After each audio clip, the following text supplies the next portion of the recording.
Guys আজকে চলে গেছিলাম স্কুলে বাচ্চাদের সাথে picnic, Siliguri Panighata picnic spot.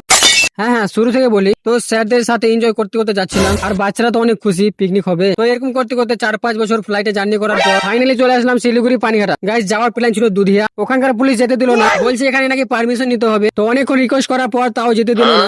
যাই হোক পানিঘাটাতে সবগুলো বাচ্চাকে আনলোড করে দিলাম। আর হ্যাঁ গাইস এখানে অনেক বাদর আছে, আর আমরাকে এখান থেকে যেতে হবে ওইখানে গাছগুলোর পাশে। তো এক এক করে সবগুলো বাচ্চাকে পাঠিয়ে দিলাম। আর হ্যাঁ গাইস আজকে আমাকে সানগ্লাসটা পরে কেমন লাগছে কমেন্ট করে বলো। সেটা বড় কথা না, বড় কথা হলো সব সামানগুলো একটা গাড়িতে লোড করে দিলাম। তারপর আমরা তিনজন মিলে ডেকচিটা নিয়ে চলে গেলাম স্পটে। আর হ্যাঁ গাইস আজকে রান্না হবে চিকেন বিরিয়ানি। যাই হোক সবগুলো সামান আনলোড করে এদিকে বিরিয়ানি আর চিকেন রান্না করতে স্টার্ট করে দিলাম। যাই হোক এদিকে রান্না হচ্ছে আর আমরা সমুদ্রের পানিতে গা ধুতে চলে গেলাম। গাইস পানি অনেক ঠান্ডা হয়ে আছে, তাই 4-5 জন বন্ধু মিলে অনেক এনজয় করে গা ধুয়ে নিলাম। যাই হোক অনেকক্ষণ গা ধোয়ার পর খাওয়া দাওয়া করতে হবে, তাই চলে গেলাম খাওয়ার উদ্দেশ্যে। আর রান্না করতে করতে প্রায় 3টা বেজে গেছে, তাই বাচ্চাদেরকে আগে খাইয়ে দিলাম। তারপর ফাইনালি আমরাও খেতে বসে গেলাম। আর গাইস একসাথে 4 জন মিলে খেতে অনেক এনজয় হয়েছে। তোমরা কি এভাবে কোনোদিন খেয়েছো? আমরা খাওয়া দাওয়া করে নি, আর তোমরা হালকা করে সাবস্ক্রাইব করো।